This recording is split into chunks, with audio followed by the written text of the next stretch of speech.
And, one thing that I saw there was, unfortunately, a lot of the human capital, a lot of the intelligence in those companies in big tech essentially was put to use to essentially hack people's attention. And very, very smart people were doing that very, very well. And, back then I started thinking, okay, well, that's going to cause a problem in the future because it's very, very powerful stuff.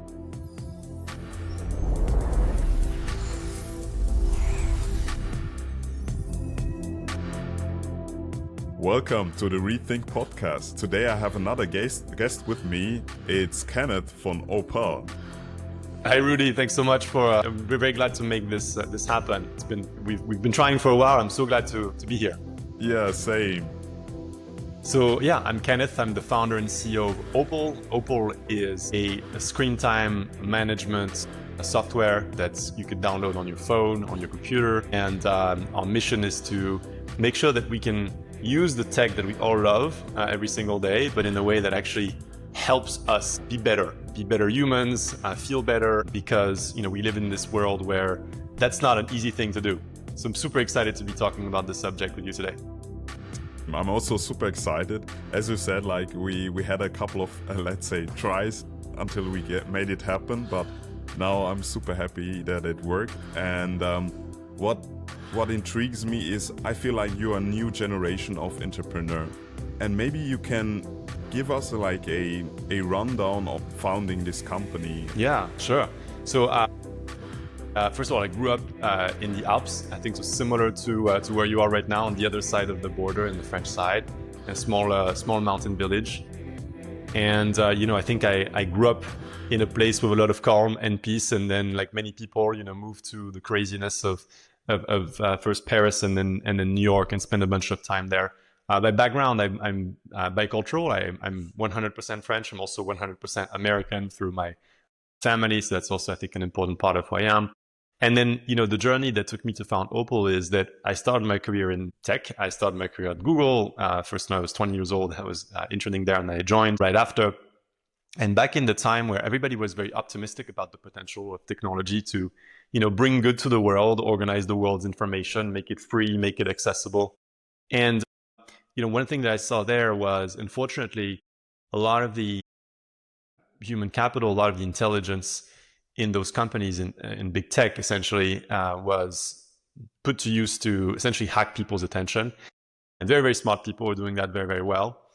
And, back then I started thinking, okay, well, that's going to cause a problem in the future because it's very, very powerful stuff. When you have a lot of data, you can, of course, predict people's behavior, and you can also influence people's behavior. So I had this initial idea to basically create a piece of software that allowed you to understand how you spent your time online and how to make sure you can stay in control.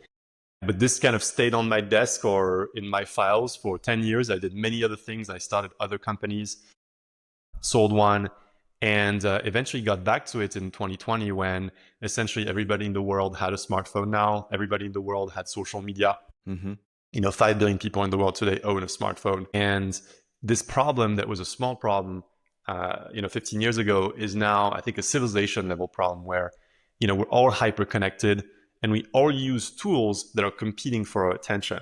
And that's causing a lot of problems. It's causing a lot of mental health problems that we see in many different ways, with many different age groups. And by the way, it's not just the kids, it's not just the teenagers, it's everybody that has, these mental health challenges, and there's a mental health crisis that's undebatable today.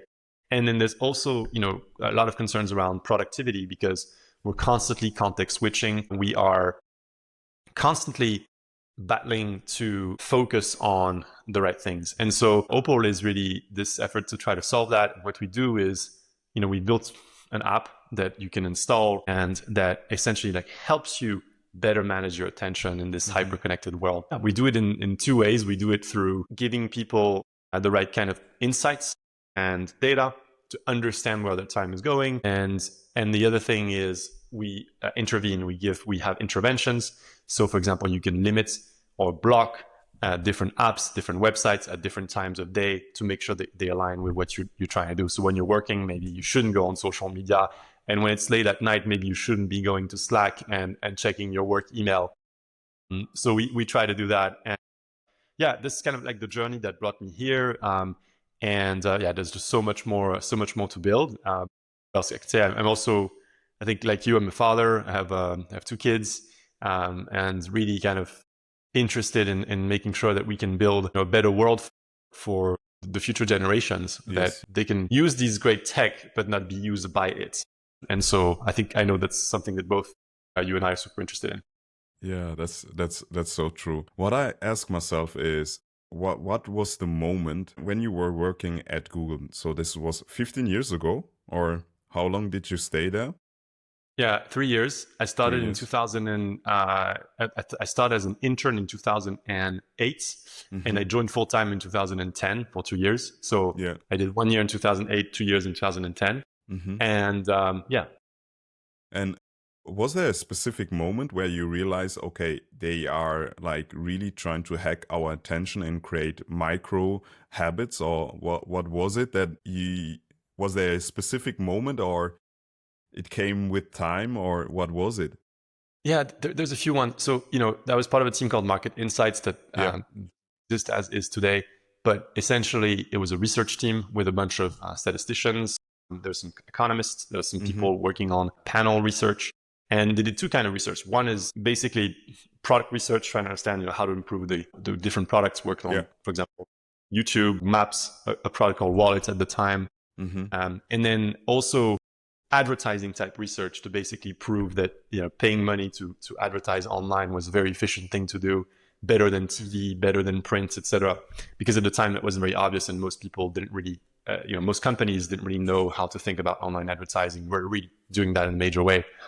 So, amongst this research, there was also some things like, one of the project that my team was involved in is basically predicting the unemployment rates in the United States using Google search queries.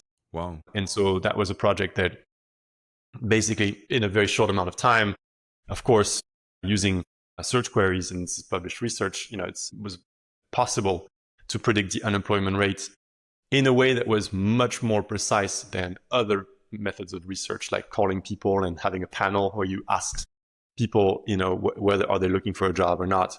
So, that was kind of one light bulb moment to say, okay, well, if you have a lot of data, you can really predict behavior in an interesting way. Another project, which I can also talk about, was a project to figure out whether a person, a user of Google, was a pregnant woman, and using search queries and many other things.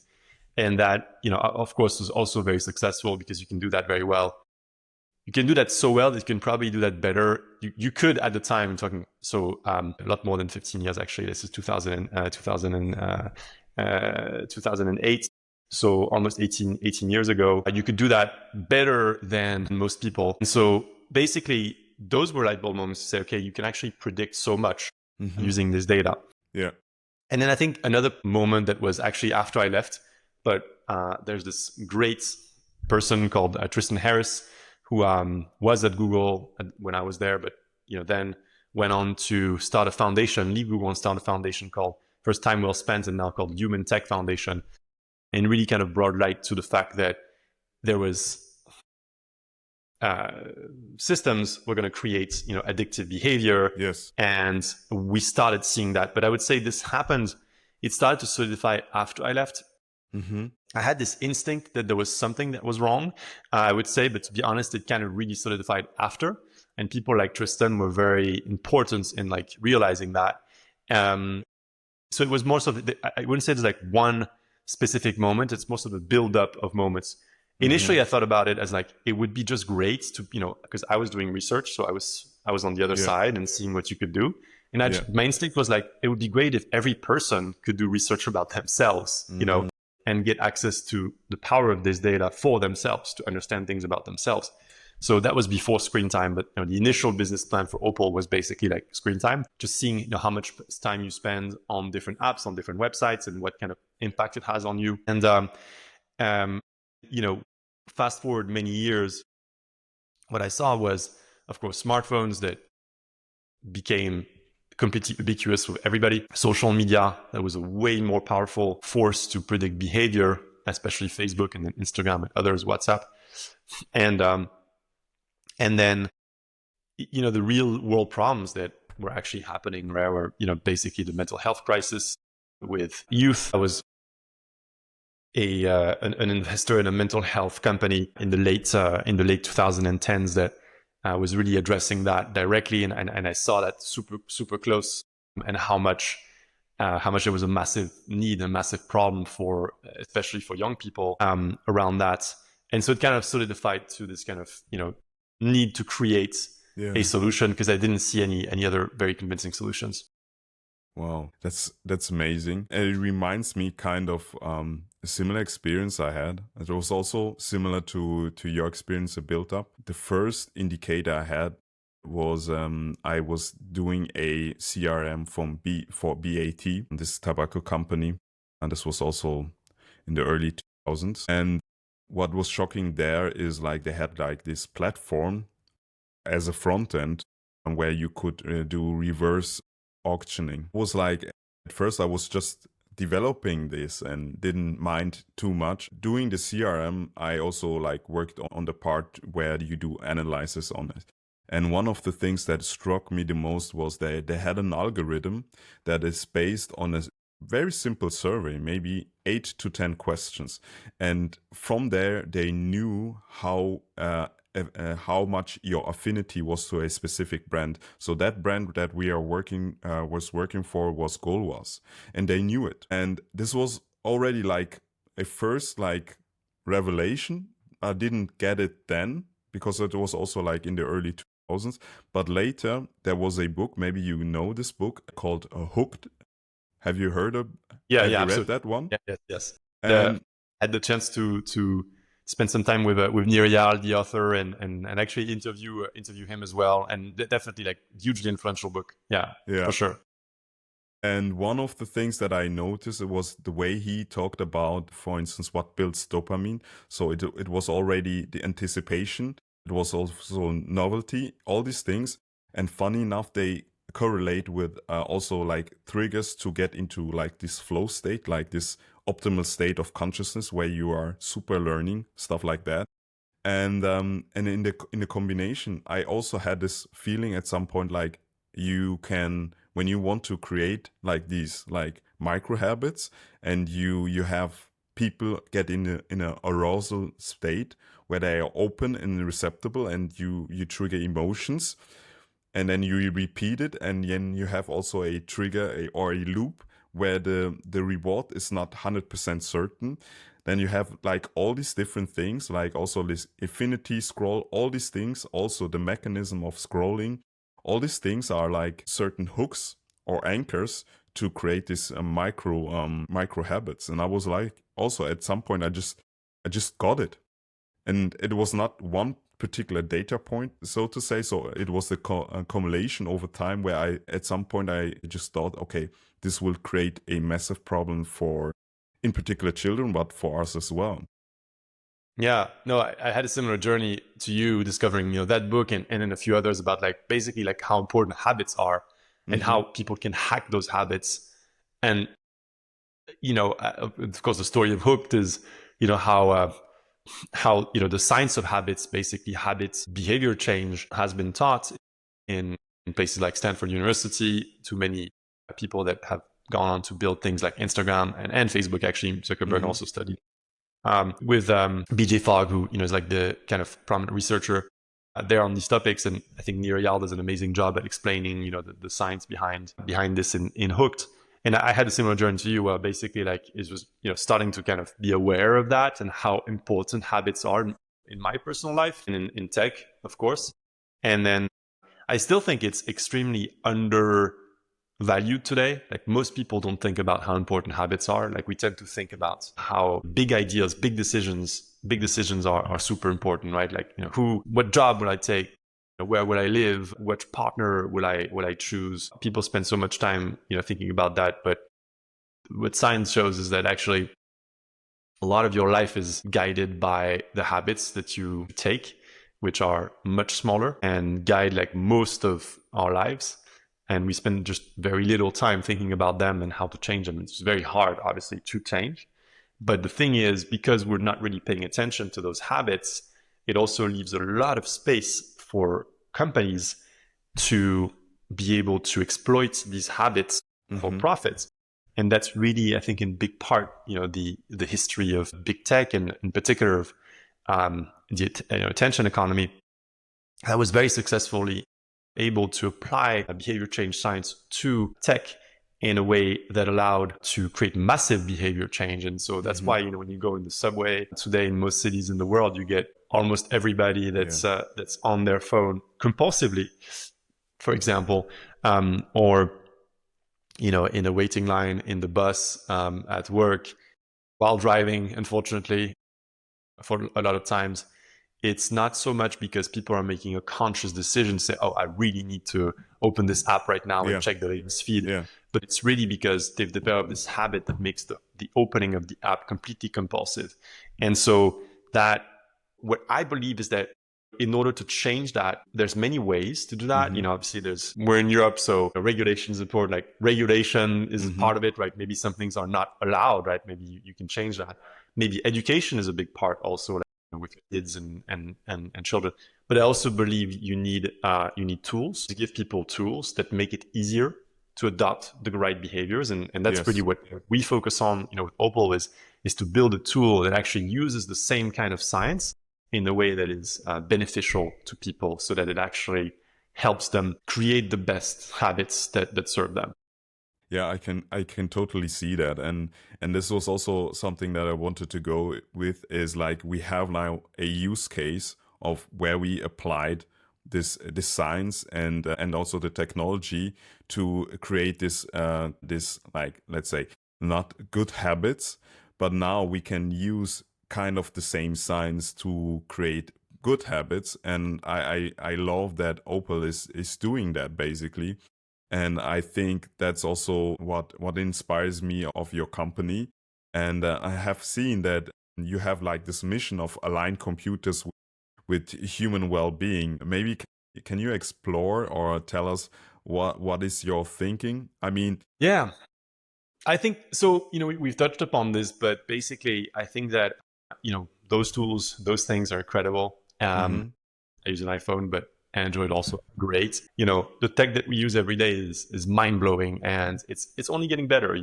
AI is a new revolution that has so much promise to bring many positive things to the world, and making people's lives easier, allowing the people to just like build more things, be more creative, create more things. And I really believe that. I think the problem is not that. The problem is that the companies that are building these tools have a specific business model that has dominated the last 15 years, which is, we call the attention economy. And the business model is pretty simple, which is that basically you get the product for free. Yeah. And in exchange, you are giving your attention, and to put it pretty simply, which is then used by those companies, which those companies then sell to advertisers, but also which those companies are able to use to create more engagement. So that's like the power of this model, where, there used to be, of course, TV, the newspapers have had basically, was the early days of the attention economy for hundreds of years, especially for print. It's always been about, you get something for free or practically free, and then, you sell it to advertisers.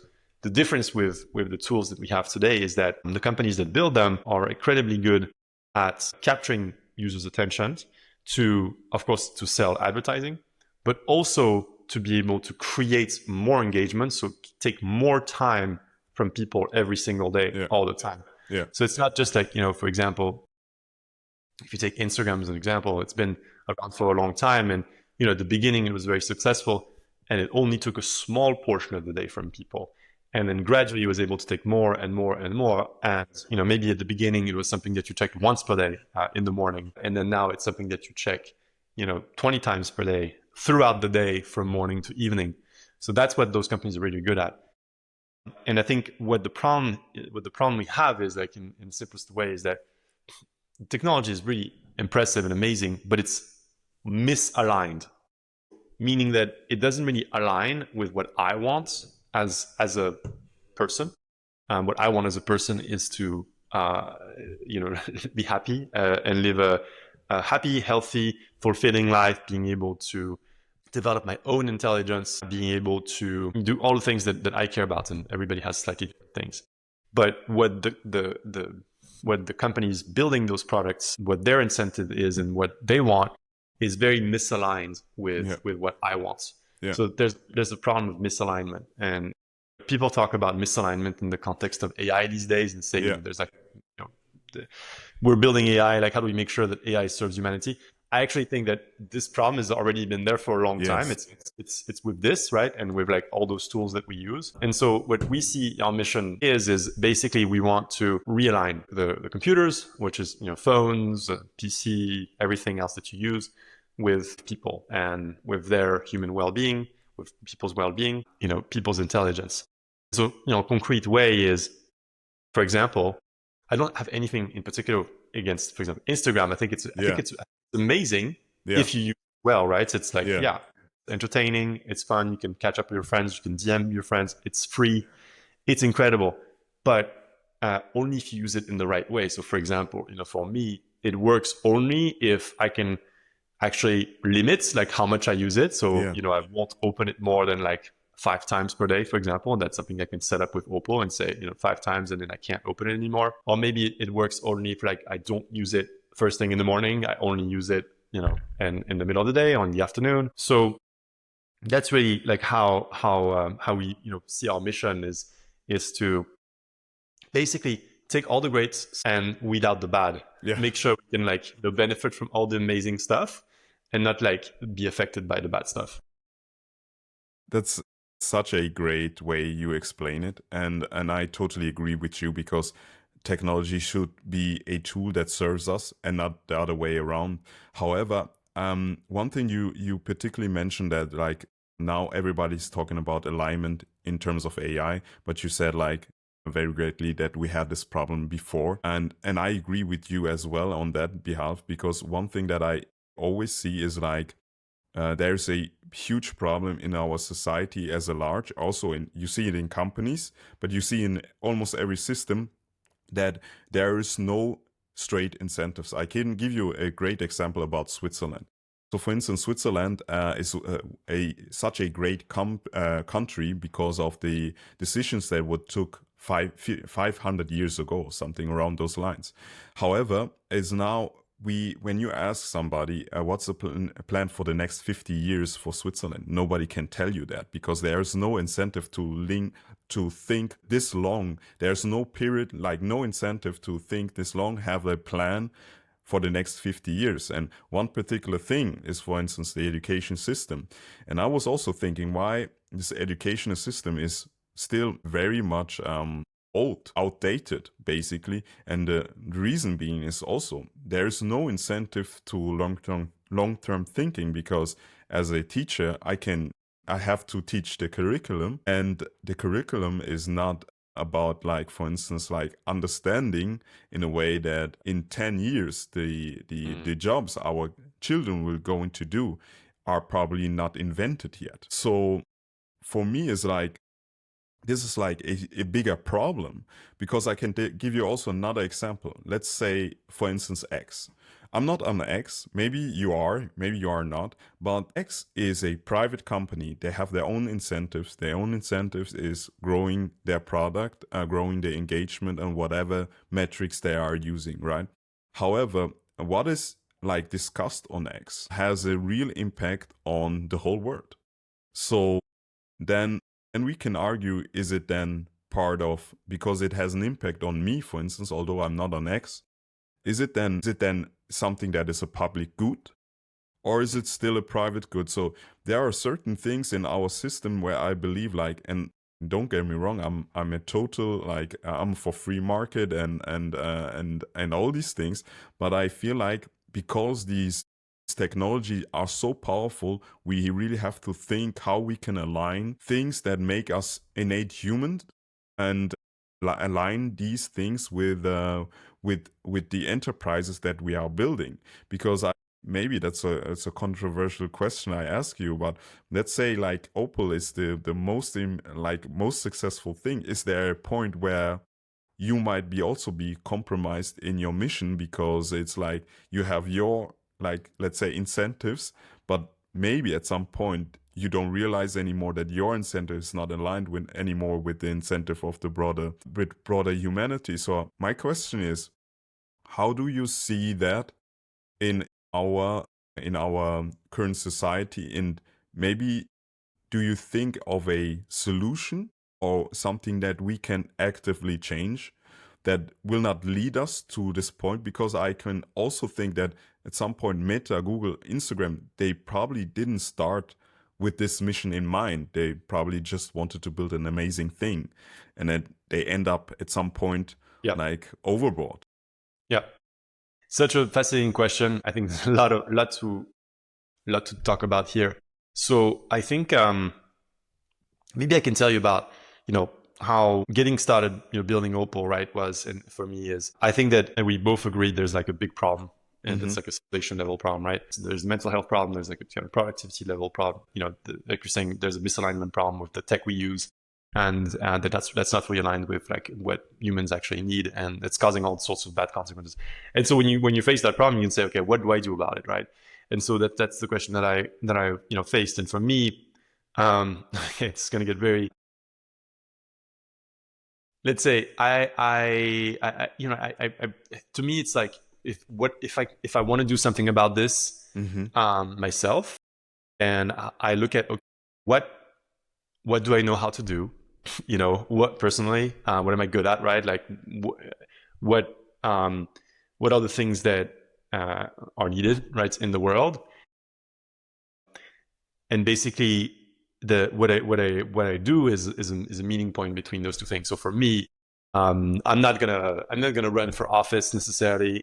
It's not necessarily what I do very well. I do know a bit about tech, and I've got that capacity, I think, to be able to kind of put the team together to build something. And so I think that's what my role is. But I'm also aware that this is not the only solution. That actually this problem requires many other things, right? I think it does require political regulation, and I think it requires education. I think it requires like scientific research, which is happening right now. I'm pretty excited to see for the broader community to actually like look at the impacts of these technologies and find answers to how we can actually change and solve this kind of alignment problem. So I think that there's a whole range of things that are required for this, and I'm just trying to see like what is the part that I can do. So it's just like to tell you a bit about that. The other thing is, when I was looking at this back in 2020, I was not, I mentioned Tristan Harris, for example. You talked about Niraya as well, who then wrote a book called Indistractable that talked specifically about this topic. So there are already lots of people that were working on, ideas and like talking about the subject. Awareness, very, very important part. What I felt was lacking was, okay, if I have this problem personally today, what do I do? And like, what's the concrete step that I can take? And so that's why I thought basically like building an app is great, because you can just say, okay, well, start with this app. It won't necessarily be the perfect solution for everybody, but at least I have something to tell people, and I can say, okay, start there, and it has an immediate impact. So my approach is very pragmatic to say, okay, like, what can I build that actually can help people today? And we also developed the whole company with this sense of urgency to say, let's not build the perfect thing in 2 years. We want something today, and want to iterate on that.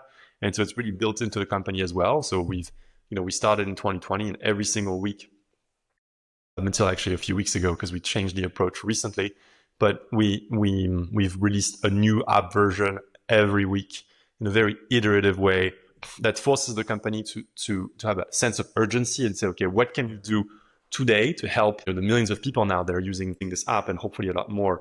And so it's really like a pragmatic approach. But I think you're raising a very fair point, right? Which is like, if you're making a business, obviously you're making money, and the role is to make money. And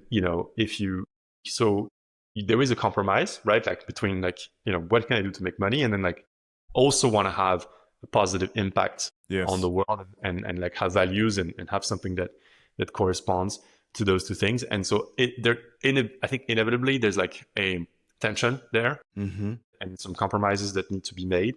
But I do think that like today, one of the greatest ways to actually like have impact in the world is actually to start a company, to build a product that you can do that fast. You can do that pretty immediately. And so that's what I do. But that being said, I think that to answer your question, if one day I feel like what we're doing is no longer serving the good of people, then I probably would not be doing that anymore. But I think it's always in the details. It's always going to be a little tension and like trade-offs. Yeah. And most of the time, the traders are also what makes company great. So I'm strongly believe like entrepreneurs are those who really actually solve problems. And one of the things is, or one of the reasons is like they don't have endless resources. There was a story about like the Human Genome Project. And I think the guys that managed to do it, they were like, it was also a private company, and they managed with far less money because they had like this intrinsic need to optimize for things. And I have to tell you as well, like every time I observe like a government doing something, and I have the feeling that it will not end up being really great. But nevertheless, there's also, as I said, like this tension even in myself, although I'm a full-blown capitalist, where I see like, yeah, but when things are not unchecked and not in harmony with our broader mission as humans, are you, and this is for instance in my case, am I able to see clearly enough that when I'm reaching the point where I have this company that is super successful, that it's not serving anymore the broader good, rather like me chasing the next way of brilliance or the next way of like just excelling. And I get that. So it's really interesting to see, and that's why I wanted to see whether you have this conversation with yourself as well. Yeah, I do, and I think it's fascinating. I think like the problem is like when you're an entrepreneur, and you know this too, you are one. Being delusional is part of the job because you have nothing. You started with something that doesn't exist, and you really have to believe that it exists in a way to make it happen. And you have to convince everybody that it's there and that it exists, and that's like this company and this product and this vision. So it's part of the job. And so sometimes that can take you maybe too far. And so I think that's important. I think one of the ways to do that is also to just like to mitigate that is to make sure you stay in touch, maybe personally, with people that are like from different fields or different backgrounds that have different perspectives. Having open conversations like we're having today. Yeah. Just the fact that we're talking about it right now, I think it's a good way to stay in check. I also think a big thing is choosing the right sources of capital in the business. That's very, very important. Very, very, very important, I would say. So you can obviously, the people that you bring in, actually both in the team and as investors, have a massive impact in the long run on the direction of the company. Because of the one day, founding company, a CEO, obviously it's not all up to you at all. It's a group. It's a team. It's the people you bring in that actually make the company. It's the investments that you bring in that make the company. And so all the decisions that you make to bring those people in, when you bring, that's what's going to be the outcome of like where the company is going to go in the future. So there, I think being intentional there is kind of important. In my mind, one of the ways of being able to have some control over there is and it's very, very hard. It's to have a decent business model from the beginning, so that you're not too dependent on so outside capital, getting people to pay. Like for example, for us, the people that are actually most important, by the only people that really matter are the people paying for the products, because if they stop paying for Opal, there is no business, and we're not gonna go and raise money to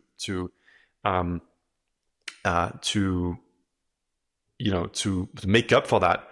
And so that creates a good alignment, I think, of like, what do we build to make sure that people are willing to pay for that and stay and stay subscribed. But there are also, some things to watch out for, right? Like, for example, you can, especially in the subscription business model, there's a bunch of things that you can do that are not really beneficial to people. And so you always have to be aware of that. So yeah, it's a constant trade-off. Yeah. That brings me to company culture. Yep. Kenneth. I wonder, so as far as I know, you have currently 11 employees, and this was actually early last year. We're 25 people today. So we actually like grew 25. the team last year quite a bit. Wow. Yeah. Well, it's still kind of tiny for the things that you have achieved. So probably the numbers are also not correct anymore. So I have seen that you have over 500,000 active users. So this is probably now a different number as well. And yes, we have 10 million people who installed the app so far. And we're significantly above that number in terms of active users now. But still so much room to grow. Yeah. That's amazing. And one thing that I ask myself, even now witnessing that you have grown from 11 to 25 people, what is or from your perspective, what's the recipe to keep a company culture? Because most of the time, company cultures erode. I have seen it myself that at some certain point, like the more people get on board, also different characters enter the company. Some are good, some are bad. For me, like the company culture is what makes the company move forward. And one thing that I always saw in big corporates, there's a lot of politics, not culture. But I also understand like politics is the communication of large scale of people. So I want to get your opinion on that as well. Yeah, no, I mean, and we're still small. I think we can still avoid like a lot of politics. For us, I think first it starts with like who's the team, who actually like you hire. So for us, like there's a few things that always mattered a lot.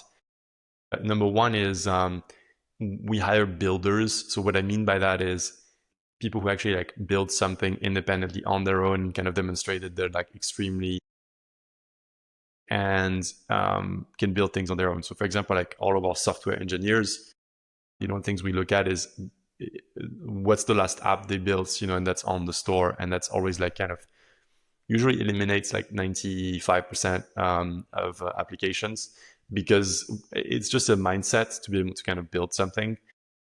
And that, by the way, is evolving a little bit, because now we actually have to hire different kind of profiles, like, someone who has done backend engineering as more of a specialty, is probably less a builder, but hasn't actually have an app on the store maybe. But they probably built side projects. They probably built things that that they've shipped on their own, and that's still something that is actually extremely important. Everybody in the team is basically very entrepreneurial and a builder. So that's something that we really, really care about. I think the other thing is, I think we're lucky that we have a pretty clear mission that is very broad, and like we talked about, has a social impact. Yeah. And so that attracts like a special kind of people that really care about this and that wants to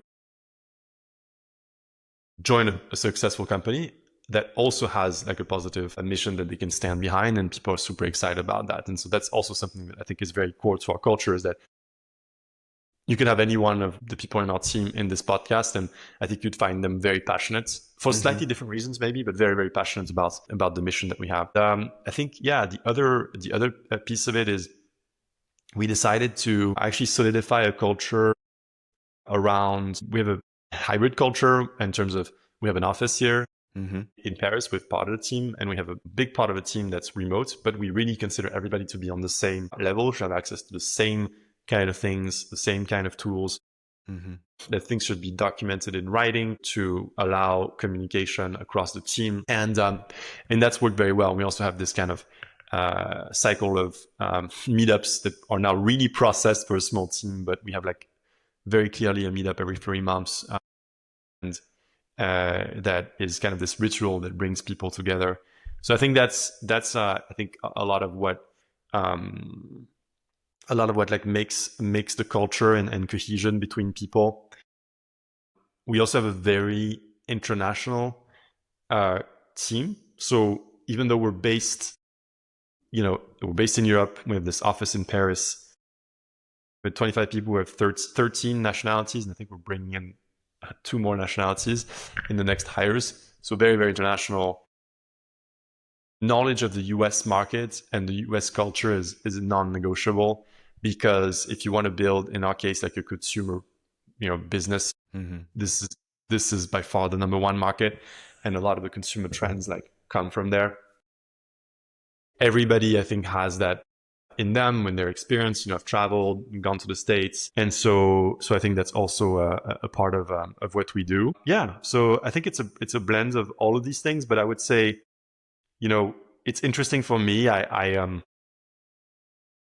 It's the first time in my career that I'm really starting to think about these things, about like culture. I'm very lucky to be working with an amazing person in the talent side who does more than like, so people, HR, recruitment, also like finance now. Mary, who's really, really exceptional, because she's done this before, to actually like help me be very intentional about the decisions we make to bring people, hire people, how we hire them, how we onboard them, how we communicate. That's been a huge unlock for the company, to have like someone that is basically in charge of people, and we don't say HR, we say people, because it's very broad. And that's someone that is reports directly to me, that has a team, even though we're a super small team. And actually I think was employee number, I don't remember exactly, but I think like 12 or something like that. 11 or 12. So very early, and that I think is also different than what most people do. Yeah, and that's also what surprised me the most, is how much you achieved with a really small amount of people. So is there something that you do completely different, or what is your secret sauce that you were able to have all these like acolytes with this small amount of people? Yeah, I mean, so the first 10 people were all entrepreneurs in their own way. People build their apps. Yeah. Even if it's side projects, people that have like launched projects, have been co-founder of projects. So that like creates a different level of, I think, ownership and drive. That I think is number one. Number two, we've been pretty focused in our approach. Like we basically said, okay, we're going to release a new app every single week. We're going to run A/B tests. We're going to create a system that allows us to test the product, test our marketing, and really invest in this infrastructure very early, when I think most companies don't do that until later. We did it very, very early. And that's allowed us to, I think, basically iterate a lot more, do a lot more tests than most companies early on, and allow us to reach a much bigger scale with a smaller number of people. Tell me more about the A/B tests and the tests you are doing. Yeah, so we started the company with an idea of like, okay, let's build an app to help people focus better and to manage their attention. But, we didn't spend a lot of time thinking. We literally started building, a prototype. I think the first app that we put in front of users, me and Mats, who's co-founder, was basically just like a very shitty app that had like one button that you pressed and it blocked Instagram. And that was it. It looked terrible. And we shipped it and showed it to people, started building, testing. So having like basically not that we obviously have big ideas, but we really have an experimental like approach. We just like test it, see what works, improve it, do it again. And, I think over time, I think last time I counted was 250 different versions. And that just means that we try a lot of different things. And then the A/B test framework came pretty soon, like as soon as we had, a few thousand people downloading the app per day, we were able to start to test different ideas, right? So, okay, well, we have 2 ideas, but we don't quite know what will work.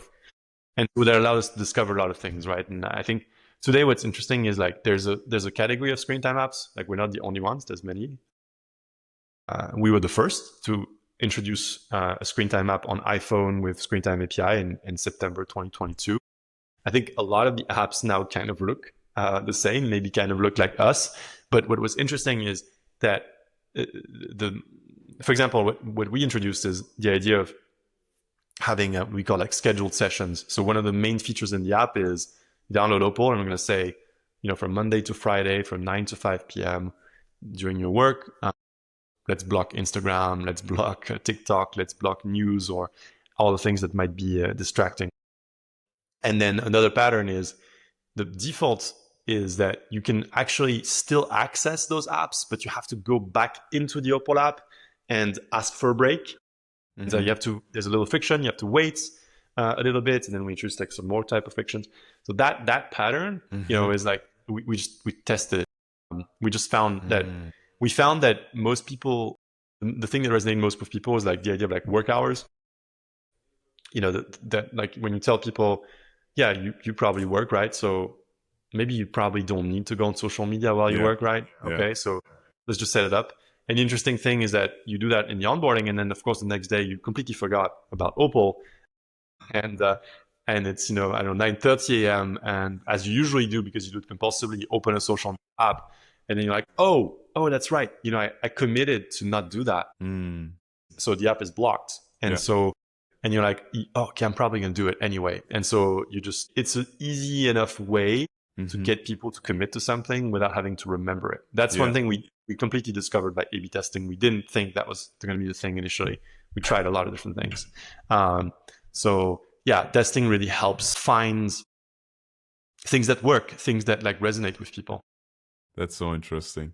And I wonder, do you see that maybe in the data that you have a specific churn rate? There are certain people that after they discover this, that they say, okay, no, it's not for me. I don't want to commit. Yeah, no, absolutely. I think the current version of Opal works. But so by the way, there's differences between people. For example, like the 9 to 5 thing works more for people who are adults, 25 to 40. Because that's kind of how the days are structured. But if you're like 18 and you're a student, that's not at all how you're structured. So you need a lot more flexibility. You will basically just like come into the app and say, all right now I have like, I'm in the library, I have 30 minutes, I need to read a book. I'm going to turn on Opal to make sure I'm not just, not distracted. I'm going to press a button and that's it. So different patterns with different types of people. Clearly like under 18, then is one thing, very, very specific. Then you've got, college students or like 18 to 24, like young professionals that have one thing. And then you have people that are I'd say like adults, they're more professional. They have a different way of thinking about this. But yeah, right now the app, and I think all the category of screen time, like whatever app, and you maybe use another one, or your audience uses others. I think everybody app that's out there there's probably, I'd say like about 5 to 10 million people in the world that use one of these apps regularly, maybe a bit more. And that's a very small number of people compared to, 5 billion people that have a smartphone, right? Yeah. And so I think the reason for that is because these apps still are hard to use. They require like a lot of discipline. Like you're saying, it's like, maybe I don't need that. And so I think the future is somewhere else. Actually, I think the future is you need to create something that's so easy, so effortless, that doesn't require any setup, and that just like intervenes just at the right time. That's not just like 9 to 5, Monday to Friday, but it's more sort of like, maybe I understand, maybe the app can understand, like you're a bit tired right now. You're sitting at a desk. And so that means you're probably working during the day right now, and also sees what's going on your computer. So it can see that you're recording a podcast right now. And then it could say, once you open an app, it can like have like, or once you open like say X on your phone, you can have a very targeted message to say something like, hey Rudy, like, you should be paying attention to this podcast with Kenneth. That would be, I think a lot more effective than those like heavy kind of setups that a lot of these apps have right now that are, just schedules, very low flexibility. I think that's the future, is basically this kind of like this coach that understands you really, really well and can just tap on your shoulder at the right time to say, do you want to do that, or do you want to do that instead? That gives you some interesting data or interesting facts that really understands your context and what you need right now. That sounds really amazing, and I can imagine how this might work. Maybe you can reveal that. Are you currently like, is there something in the product pipeline that resembles what you are describing right Yeah, now? I'm happy to talk about it. I mean, that's exactly what we're working on right now, and this is the reason why I mentioned we stopped. We're working differently today, as of this year, than we have been in the past. We are, yeah, we're really working on trying to fix this problem, and so saying, okay, like how do we actually make something that most people can use, even if they don't want like they don't want to block apps. They don't want to have like a fixed schedule, but everybody kind of wants to do a little better, to spend a little less time on their phone, to be a little bit more focused throughout the day or in the evening or when they go to bed to kind of get off their phone earlier so they can fall asleep. And so, yeah, we're working on making that a core part of the app. Okay. And how can I like see that? So to give me like a sense of like, so I can imagine how this might work. So one thing that I'm just thinking of, that you are probably like observing behavior patterns in the smartphone. That is one thing, and then maybe you can draw from it, or how can I imagine that this might work? Yeah. So, the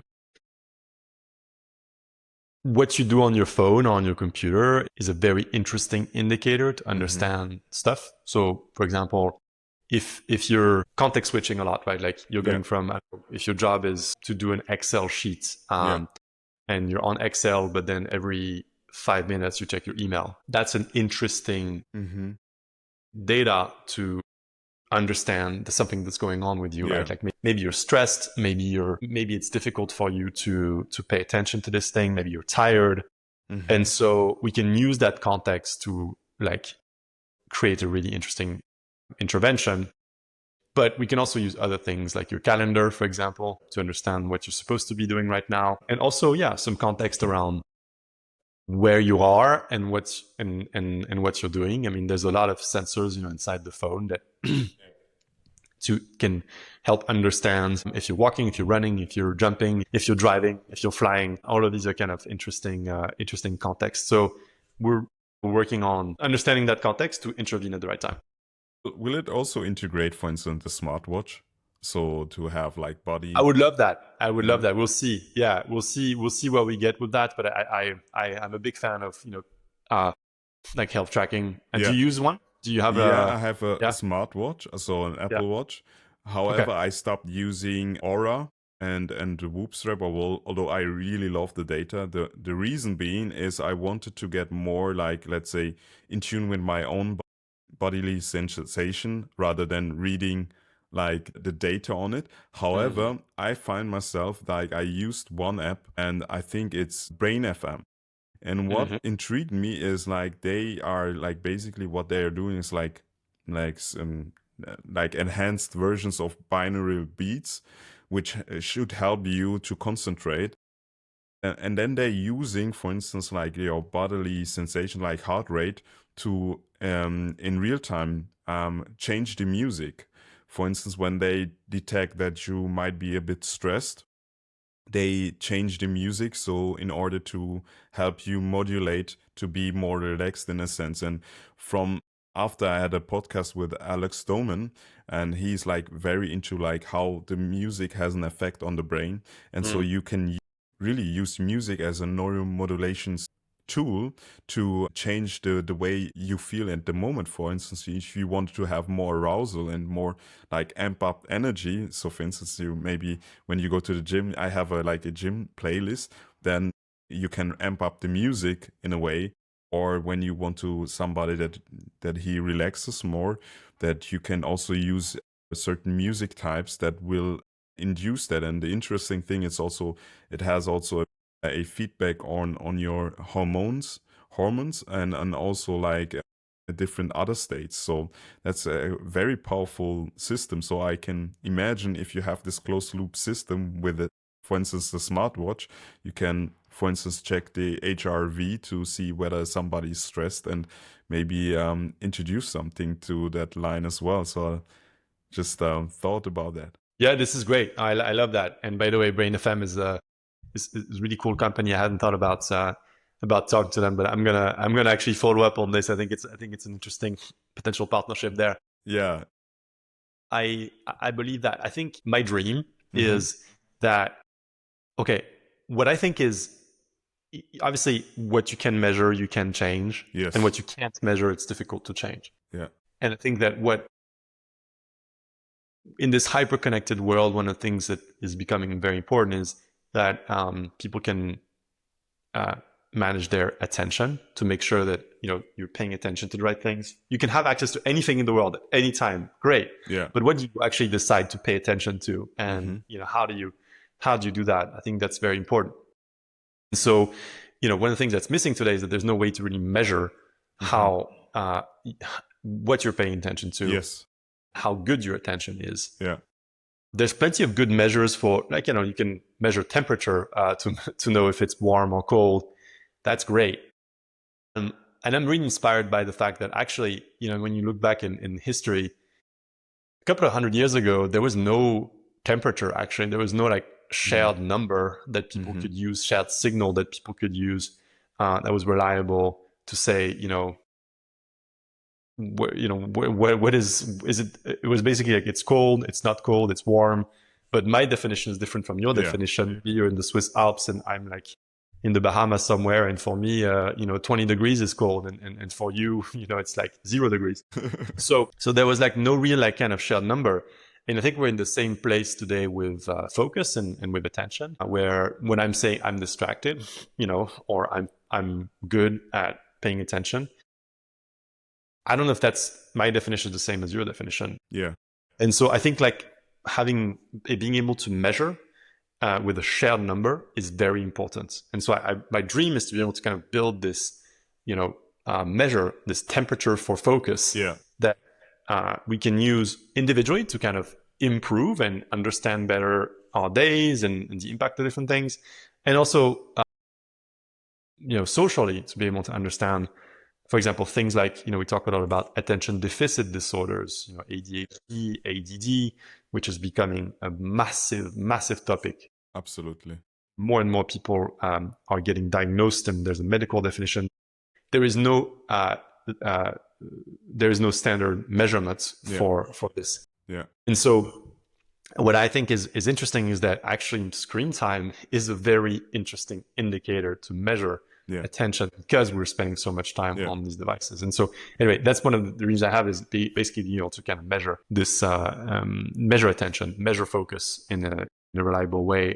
I think that what you were describing about, health tracking is, I think it's very interesting, right? What happened in the world of health is that now more people can measure different things that are related to health than ever before. Heart rate variability, strain, and then there's also like new metrics that are coming available, like with Oura and Whoop, things like stress measurements and readiness and others. So yeah, I'm very inspired by that, and I think we can do so much more to be able to measure attention. I'm super curious to see what comes out of this, in particular also when you talk to the guys of Brain FM. So keep me I'll let you know. Posted about that. Yeah. One thing that I wanted to ask you is, you mentioned that you have 2 children, and is there something that when you see how they grow up, also maybe when you see other children, what makes you feel like this is what is really important? And we talked a lot about like agency and what we can change in this world.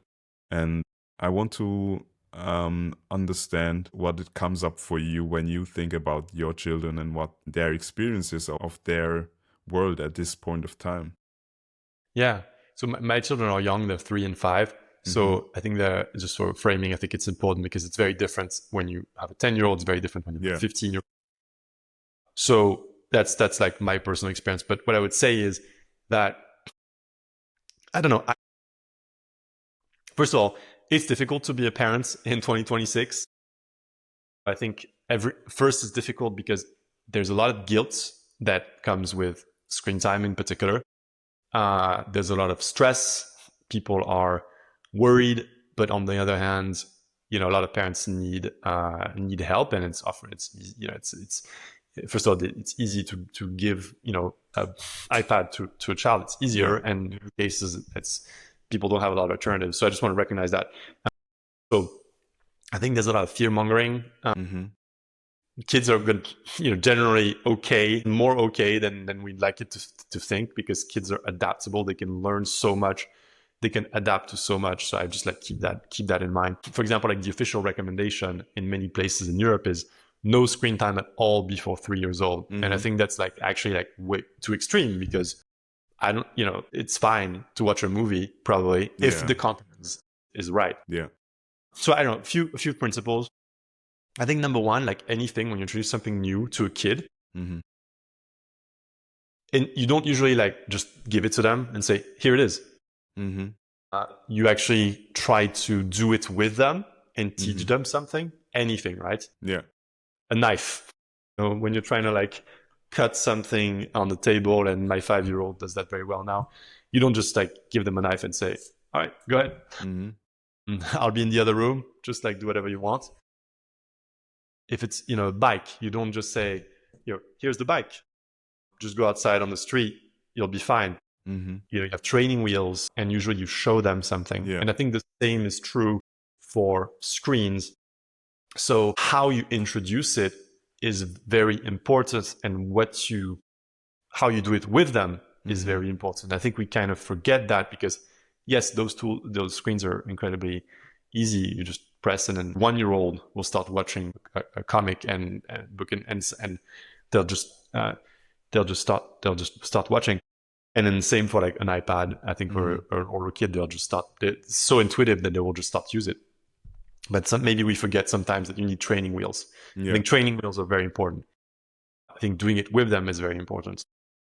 So that's key. And then I think also the general fear mongering of screens are bad is not good. It's not helpful. I think it's more sort of what is on the screen that is even more important.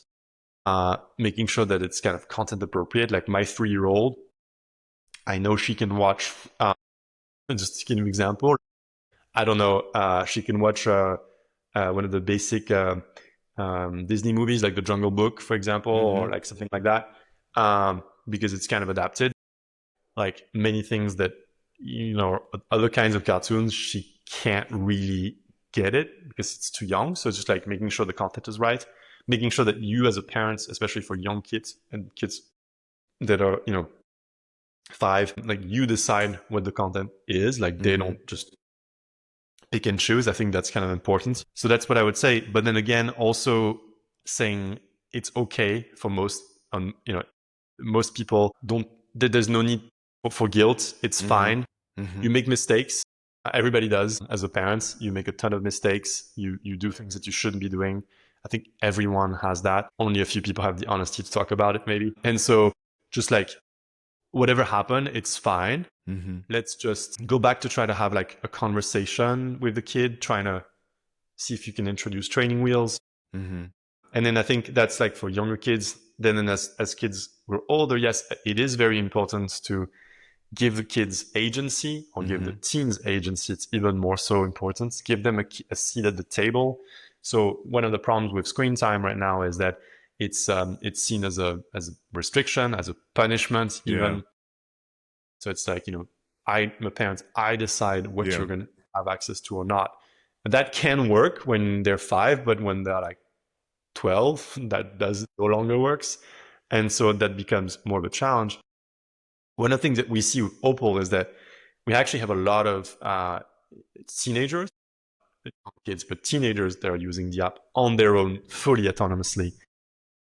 One of the ways we're trying to do is we're trying to introduce a family feature that makes it something you do together, not just something that the parent decides the kid has to do, but more sort of something that you do together. And what does that together experience look like? Because what we see is that when it's the parents decide and the teen has to do it, this is a source of conflict. It doesn't really work because the kid wants to get around it. And so, but I think you had also a very interesting perspective on that topic. We briefly touched upon it. Yeah, that's true. I was also thinking about that. Basically, my son is 12. So because of the insight I had, I intentionally didn't raise them with a smartphone and social media, and it worked because I'm also not a heavy user. That's an advantage. However, at some point when he turned older, I like this started maybe 1 year ago, where he told me like that he started to get mocked by his peers because he doesn't have a smartphone. And so he asked a couple of times for a smartphone. And so my target is basically to delay it until he's 14 or 16. And then at some point, I realized that I made a decision. As you described it, I was making a decision, of course, from good faith. However, I did not involve him. And so what I did is like I have like a great rundown of like a different studies that is from the book Anxious Generation from Jonathan Haidt. I think he did some amazing work. And also I showed him the study from the Sapiens lab.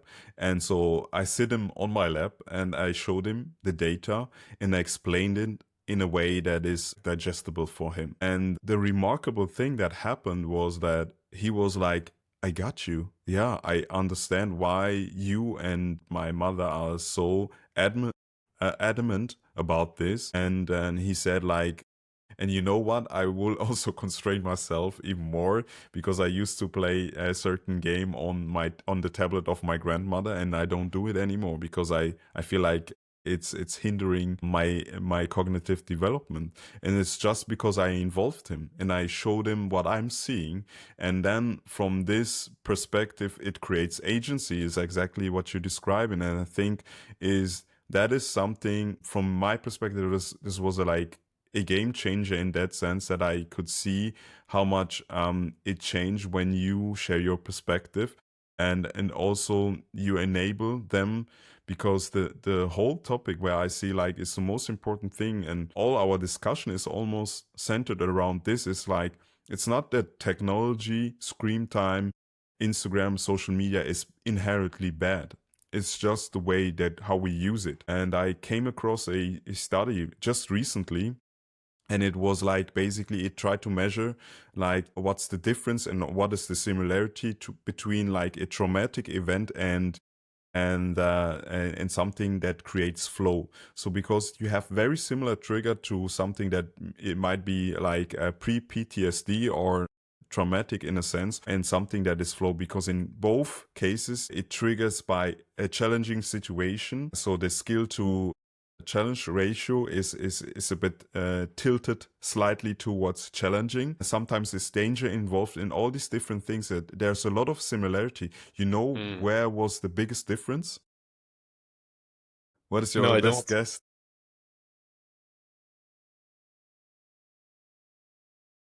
Not sure. I don't. I don't know. I'm curious. This will struck you the most, because the big difference is the perceived agency. So meaning in flow you have the experience of full control. Whenever you, for instance, this paper was written in an example that there's a bike rider and he gets crossed by a car, and then he makes a adjustment. In one case, he makes this adjustment in full control in this experience of flow. In one case, he does it also, but he's terrified about this experience. And in traumatic experience, the difference is that you feel this helplessness. And I think that mirrors exactly what we are experiencing with the attention economy. Is like it's something that happens to you because you are, let's say, tricked to do it, but it's out of compulsion. It's not something that you are intentionally doing. And the difference comes when you intentionally do something. And so I think what you are doing with Opel is exactly doing that. It's creating agency for a technology that is powerful and already changed life. But I think we just have to put it in our hands. Yeah. No. This is a fascinating example. Thanks for sharing that. I think the feeling of agency that you talk about is so important. Giving people back agency. That's so. That's so. Kenneth, one more thing. Do you have something that you want to share, like a quote or something that is dear to your heart? Since you're calling from the Swiss Alps, my mind is immediately going to to the mountains and to the feeling it gets there. No, I would just say it's a pleasure talking to you. I think that part of it for me has been like, how can we, you know, like that feeling that you get if you've ever been in the mountains when you're watching, you know, from the top of a mountain or a place with your point of view, and you have like a very far line of horizon, and you can like look far out, and you get that sense of peace, and I think also a lot of control. I really wish that everybody in the world could feel that and experience that. Not everybody in the world can go out up in a mountain every day. We're all living in our own lives, our own kind of troubles and stress. But I think that, I wish for everybody to be able to experience that. And I think that's what we're trying to do with the products of Opal as well, is how to actually create that feeling in people's everyday lives. So no, that's it. I was really glad to talk to you. Thanks very much for the conversation. Look forward to seeing you soon. Same. It was a pleasure, Kenneth. Thanks so much for your time. And as I said, like maybe we can see each other in person. That would be amazing. Happy to do it. Awesome. Oh, by the way, I do have one more thing. When you were talking about your son, there's an amazing book that I would love to recommend, which actually is the follow-up to The Anxious Generation. But it's I don't know if you've heard about it. It's called The Amazing Generation. And difference is, it's a book that was written for kids. Let's say pre-teens, 10 to 14, but you can probably read it a bit before or a bit after. And it's a comic book, basically. It's really entertaining and engaging. And it's really about like bringing that awareness that you're talking about, the thing that you've done with your son, but like on a book format. And it was written by Jonathan Haidt, and also Catherine Price is an amazing author. And really highly recommend this book as a gift. I know it's coming to several languages pretty soon. The Amazing Generation, amazing book if you have or know a kid or a teen or preteen that would benefit from this. It's a really cool book. Thank you so much. I will immediately order that. Thank you so much. Okay, amazing. Thanks, really. Bye-bye. All right, bye.